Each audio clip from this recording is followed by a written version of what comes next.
నమస్తే, welcome to BCN news. నేను విజయలక్ష్మి. ముందుగా ముఖ్యాంశాలు. అసెంబ్లీ సమావేశాల్లో బడ్జెట్ ను ప్రవేశపెట్టిన మంత్రి పయ్యావుల కేశవ్. గత వైసీపీ పాలనలో అభివృద్ధి శూన్యమంటూ ఎద్దేవా.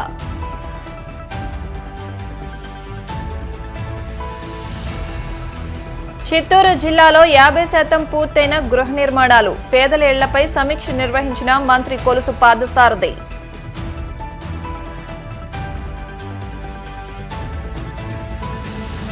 భారతరత్న మౌలానా అబుల్ కలాం ఆజాద్ జయంతి. అసెంబ్లీలో నివాళులర్పించిన CM Chandrababu, deputy CM Pawan.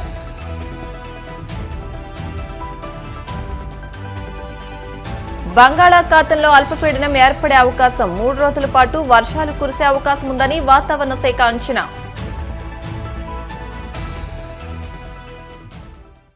2019 తర్వాత జరిగిన పరిణామాలు రాష్ట్ర చరిత్రలో చీకటి అధ్యాయంగా చెప్పుకోవచ్చని ఆర్థిక శాఖ మంత్రి పయ్యావుల కేశవ్ పేర్కొన్నారు. ఏపీ అసెంబ్లీలో బడ్జెట్ ప్రతిపాదనను ఆయన ప్రవేశపెట్టారు. అనంతరం సభలో ఆయన మాట్లాడుతూ 2014-19 మధ్య కాలంలో జరిగిన ఆర్థిక అభివృద్ధి అంతా వృధా అయిందని ఆవేదన వ్యక్తం చేశారు. గత ప్రభుత్వం 2019లో తన పాలనా కాలాన్ని ఎంతో విధ్వంసకర ధోరణితో నిర్వహించిందని అన్నారు.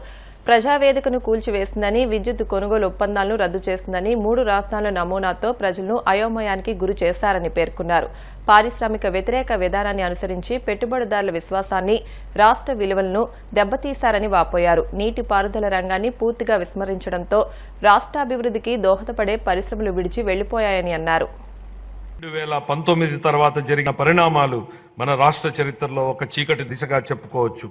2014-19 మధ్య కాలంలో జరిగిన ఆర్థికాభివృద్ధి వృధా అయింది. గత ప్రభుత్వం 2019లో తన పదవీ కాలాన్ని ఎంతో విధ్వంసకర ధోరణితో ప్రారంభించింది. ప్రజావేదికను కూల్చేసింది, విద్యుత్ కొనుగోలు ఒప్పందాలను రద్దు చేసింది, 3 రాజధానుల నమూనాతో ప్రజలను అయోమయానికి గురిచేసింది, పారిశ్రామిక వ్యతిరేక విధానాన్ని అనుసరించింది, పెట్టుబడిదారుల విశ్వాసాన్ని మరియు రాష్ట్ర బ్రాండ్ విలువను దెబ్బతీసింది, నీటిపారుదల రంగాన్ని పూర్తిగా విస్మరించింది, కేంద్ర ప్రభుత్వ అభిప్రాయానికి విరుద్ధంగా కార్యనిర్వాహక సంస్థను మార్చడం ద్వారా పోలవరం ప్రాజెక్టు నిర్మాణాన్ని నిలిపేసింది. ఈ చర్యల వల్ల డయాఫ్రమ్ గోడకు నష్టం కలిగి ప్రాజెక్టు జాప్యానికి దారితీసింది. పన్నులు చెల్లిస్తూ ఉపాధి కల్పిస్తూ రాష్ట్రాభివృద్ధికి దోహదపడే పరిశ్రమలు మన రాష్ట్రాన్ని వదిలి వెళ్లిపోయాయి.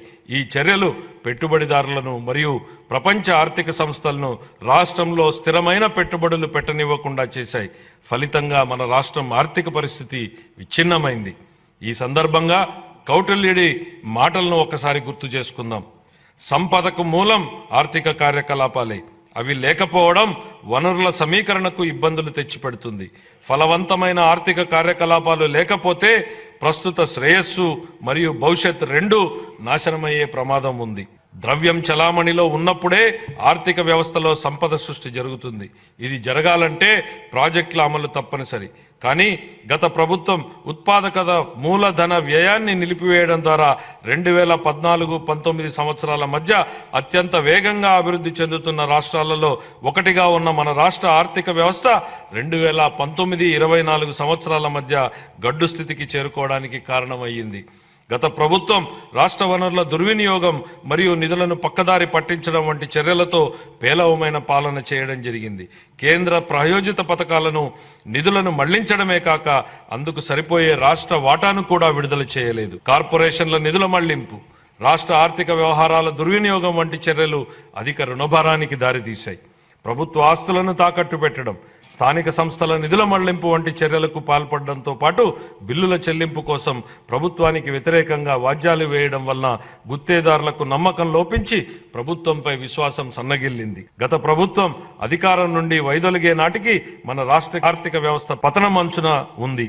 ఉద్యోగులకు గాను 21,980 కోట్ల రూపాయల బకాయిలు, కేంద్ర ప్రాయోజిత పథకాలకు 4,657 కోట్ల రూపాయల బకాయిలతో సహా మొత్తం 1,35,224 కోట్ల రూపాయలు బకాయిలు ఉన్నాయని శ్వేతపత్రంలో ఇప్పటికే పేర్కొన్నాం. ఇవన్నీ గత ప్రభుత్వ దుష్పరిపాలనకు, వైఫల్యానికి నిదర్శనం. 2019-24 సంవత్సరాల మధ్యకాలంలో నెలకొన్న పరిస్థితి చూస్తే మన రాష్ట్రం పటిష్టమైన ఆర్థిక సూత్రాలతో నడిచిందా లేక వ్యక్తిగత ప్రయోజనాల కోసం లాభాపేక్షతో ఒక ప్రైవేటు సంస్థలాగా నడిచిందా అనే ప్రశ్న ఉత్పన్నమవుతోంది. గత ప్రభుత్వం ప్రజా సంక్షేమాన్ని పక్కన పెట్టి కేవలం ప్రైవేటు లాభం అనే భావనతోనే నడిచింది. సహజ వనరులను కొల్లగొట్టడం, సహజ ఖనిజాల అక్రమ తవ్వకాలతో రాష్ట్ర ఖజానాకు ఆదాయం నష్టం కలిగించడం, వ్యక్తిగత ప్రయోజనాల కోసం ఉద్దేశపూర్వకంగా ఇసుక మరియు ఎక్సైజ్ విధానాలను రూపొందించడం జరిగింది. ఈ చర్యల వలన ఒకవైపు రాష్ట్ర ఆర్థిక వ్యవస్థ క్షీణించగా, మరొక వైపు అధిక పన్నులు మరియు దుష్పరిపాలన కారణంగా ప్రజల కష్టాలు మరింత పెరిగాయి. గత ప్రభుత్వం ప్రజాస్వామిక గొంతులను అణిచివేయడం మరియు ప్రజాస్వామ్య వ్యవస్థలను దెబ్బతీయడం వంటి కక్ష సాధింపు చర్యలకు పాల్పడింది. గత ప్రభుత్వ దుష్పరిపాలనకు వ్యతిరేకంగా వివేకవంతమైన ప్రజాస్వామిక నిర్ణయం తీసుకుని మరొకసారి రాష్ట్ర చరిత్ర గతిని సవ్య దిశగా మార్చిన మన రాష్ట్ర ప్రజలకు కృతజ్ఞతలు తెలియజేసుకుంటున్నాను. ఉమ్మడి చిత్తూరు జిల్లా పరిధిలో మంజూరైన గృహాల్లో 50% పూర్తయ్యాయని రాష్ట్ర గృహ నిర్మాణ శాఖ మంత్రి కొలుసు పార్థసారథి స్పష్టం చేశారు. చిత్తూరు కలెక్టరేట్లో ఇళ్ల నిర్మాణాలపై సమీక్ష నిర్వహించారు. ఈ సమావేశంలో పాల్గొన్న మంత్రి మాట్లాడుతూ గృహ నిర్మాణంలో ఎదురైన ఇబ్బందులన్నీ పరిష్కరిస్తున్నట్టు స్పష్టం చేశారు. లేఅవుట్లలో మౌలిక సదుపాయాల కల్పనకు కేంద్ర నిధులతో పాటు ఎమ్మెల్యేల నిధులు ఉపయోగించుకోవాలని సూచించారు. ఈ కార్యక్రమంలో జేసీ శుభం బన్సల్, ఎమ్మెల్యేలు, గృహ నిర్మాణ శాఖ అధికారులు పాల్గొన్నారు. ఈ PMAY 1.0 పథకంలో భాగంగా ఈ జిల్లాకి అలాట్ అయిన ఇళ్లలో దాదాపు 50%కి పైగా ఇల్లు నిర్మాణం పూర్తి చేస్తున్నారు. కొన్ని కాన్స్టిట్యున్సీల్లో అయితే ఈవెన్ 70% కూడా జరిగినట్లు మరి ఈరోజు అధికారులు తెలియజేశారు. ఇంకా ఫర్దర్గా కొద్దిగా స్లో అవటానికి కారణం అధిక వర్షాలు కానివ్వండి, కొంత శాండ్ అవైలబిలిటీ కూడా కొద్దిగా సమస్య అవటం మూలంగా కూడా కొంత కుంటుపడిన విషయం తెలిసిందే. మరి దాని గురించి జాయింట్ కలెక్టర్ గారితో, మైనింగ్ డిపార్ట్మెంట్తో కూడా చర్చించడం జరిగింది. ఒక వారం రోజుల్లో ఈ శాండ్ ప్రాబ్లం పూర్తిగా తీరిపోతుందని చెప్పేసి అధికారులు చెప్పారు. అంతేకాకుండా అందుబాటులో ఉన్న ఇసుకని హౌసింగ్ డిపార్ట్మెంట్కి ప్రియారిటీ మీద డిపార్ట్మెంట్కి ఇవ్వడానికి జిల్లా అధికారులు, మైనింగ్ అధికారులు కూడా ఒప్పుకున్నారని చెప్పేసి మనం చేస్తాము. హౌసెస్ అలాట్మెంట్లో కానివ్వండి, అలాట్మెంట్ అయిన తర్వాత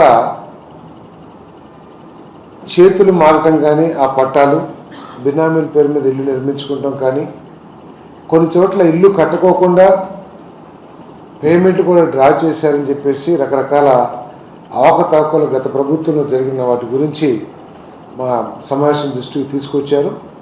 మరి జాయింట్ కలెక్టర్ గారిని దాని మీద వెంటనే ఎంక్వైరీ చేసి తగు చర్యలు తీసుకోవాలని చెప్పేసి కూడా SPDCL రెస్కో మధ్యలో కొంత ఇది సమన్వయం లోపించినట్లు కొంత కనపడతా ఉంది.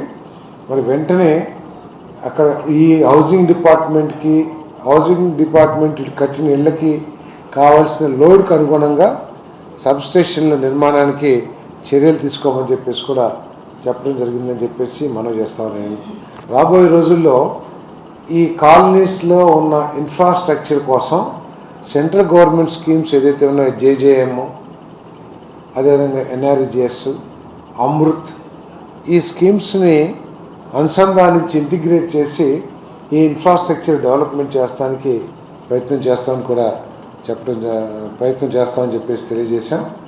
అంతేకాకుండా ముఖ్యమంత్రి గారు కూడా ప్రత్యేకంగా హౌసింగ్ అనేది ఈ ప్రభుత్వం యొక్క ప్రియారిటీ ప్రోగ్రామ్. మీరు ఈ ప్రోగ్రామ్ని అందరూ కూడా బాధ్యతగా గతంలో జరిగిన అవకతవకలకి ఫైనాన్షియల్ ఇండిసిప్లిన్కి అవకాశం లేకోకుండా పారదర్శకంగా, క్వాలిటీ పరంగా కానివ్వండి, ఆర్థిక పరంగా కానివ్వండి జాగ్రత్తగా, స్పీడ్గా చేయమని చెప్పేసి ఆదేశాలు ఇవ్వడం కూడా జరిగింది గతంలో జరిగిన కలెక్టర్స్ కాన్ఫరెన్స్లో. కాబట్టి హౌసింగ్ డిపార్ట్మెంట్ కూడా అధికారులకు చెప్పాం, బాధ్యతగా టార్గెట్ బేస్డ్గా ఏదో వాళ్ళు కట్టుకుంటే మనం కట్టించినట్లు కాకుండా వారిని బెనిఫిషియర్స్ని మోటివేట్ చేస్తూ వారికి ఉన్న సమస్యలు మెటీరియల్ పరంగా కానివ్వండి, పేమెంట్స్ పరంగా కానివ్వండి, ఏమన్నా ప్రాబ్లమ్స్ ఉంటే వాటిని ప్రభుత్వం హౌసింగ్ డిపార్ట్మెంట్ పరిష్కరించడానికి సిద్ధంగా ఉంది. పేమెంట్స్కి ఎటువంటి ఇబ్బంది లేదు. మీరు 15 రోజుల కల్లా బిల్లు పెడితే వెంటనే 3-4 రోజుల్లో బిల్లు పేమెంట్ ఇస్తానికి డిపార్ట్మెంట్ సిద్ధంగా ఉంది. ఒకవేళ బెనిఫిషరీస్కి ఎవరికైనా సరే పేమెంట్ రాకపోతే అది డిపార్ట్మెంట్ అధికారుల తప్పిదంగా భావించాల్సి వస్తుందని కూడా మరి తెలియజేయడం జరిగిందని చెప్పేసి మనం చేస్తామని నేను. భారతరత్న మౌలానా అబుల్ కలాం ఆజాద్ జయంతిని పురస్కరించుకుని అసెంబ్లీలో ఆయన చిత్రపటానికి పూలమాలలు వేసి నివాళులర్పించారు. ఈ కార్యక్రమంలో స్పీకర్ అయ్యన్న పాత్రుడు, ముఖ్యమంత్రి నారా చంద్రబాబు నాయుడు, ఉప ముఖ్యమంత్రి పవన్ కళ్యాణ్, మంత్రులు ఉన్నారు. ఈ సందర్భంగా నాయకులు మాట్లాడుతూ భారతదేశ ఔన్నత్యం కోసం ఆజాద్ విశేష కృషి చేశారంటూ కొనియాడారు. ఆయన ఆశయ సాధనకు ప్రతి ఒక్కరూ కృషి చేయాలని పిలుపునిచ్చారు. భారతరత్న మౌలానా అబుల్ కలాం ఆజాద్ స్ఫూర్తి ప్రదాత అని, ఆయన ఆశయ సాధనకు యువత కృషి చేయాలని మాజీ ముఖ్యమంత్రి వైసీపీ అధ్యక్షులు వైఎస్ జగన్మోహన్ రెడ్డి పిలుపునిచ్చారు. ఈ మేరకు వైసీపీ కేంద్ర కార్యాలయంలో ఆజాద్ జయంతిని నిర్వహించారు. ఈ మేరకు ఆయన చిత్రపటానికి నివాళులర్పించారు. ఈ కార్యక్రమంలో ఎమ్మెల్యేలు పెద్దిరెడ్డి రామచంద్రారెడ్డి, బూసినే విరూపాక్ష, రేగం మత్స్యలింగం, మత్స్యరస విశ్వేశ్వరరాజు, పెద్దిరెడ్డి ద్వారకానాథ్ రెడ్డి, మాజీ మంత్రులు బుగ్గన రాజేంద్రనాథ్, విడుదల రజని, వైసీపీ నేత షేక్ ఆసిఫ్, పలువురు నేతలు పాల్గొన్నారు. చేనేత కార్మికులను పూర్తి స్థాయిలో ఆదుకుంటామని విద్యా, ఐటీ శాఖల మంత్రి నారా లోకేష్ పేర్కొన్నారు. మంగళగిరి బైపాస్లోని కొలనుకొండ సమీపంలో పద్మశాలి ఇంటర్నేషనల్ వెల్ఫేర్ అసోసియేషన్ ఆధ్వర్యంలో చేపడుతున్న నూతన పద్మశాలి భవన్ శంకుస్థాపన కార్యక్రమానికి లోకేష్ ముఖ్య అతిథిగా హాజరయ్యారు. పద్మశాలి భవన్ కు శంకుస్థాపన చేయగా అసోసియేషన్ కేంద్ర కమిటీ అధ్యక్షులు స్వర్గం పుల్లారావు దంపతులు పూజలు నిర్వహించారు. నైరుతి బంగాళాఖాతంలో ఈ రోజు అల్పపీడనం ఏర్పడే అవకాశం ఉందని భారత వాతావరణ శాఖ తెలిపింది. దీని ప్రభావంతో ఈ రోజు నుంచి 13వ తేదీ వరకు ఆంధ్రప్రదేశ్లో భారీ వర్షాలు కురిసే అవకాశాలున్నాయని వాతావరణ శాఖ తెలిపింది. రాయలసీమ, దక్షిణ కోస్తా జిల్లాల్లో మోస్తారు నుంచి భారీ వర్షాలు కురుస్తాయని వెల్లడించింది. అనేక చోట్ల ఉరుములు, మెరుపులతో కూడిన వర్షం పడుతుందని వాతావరణ శాఖ స్పష్టం చేస్తుంది. రైతులు అప్రమత్తంగా ఉండాలని, మత్స్యకారులు సముద్రంలో వేటకు వెళ్లొద్దని హెచ్చరికలు జారీ చేస్తుంది.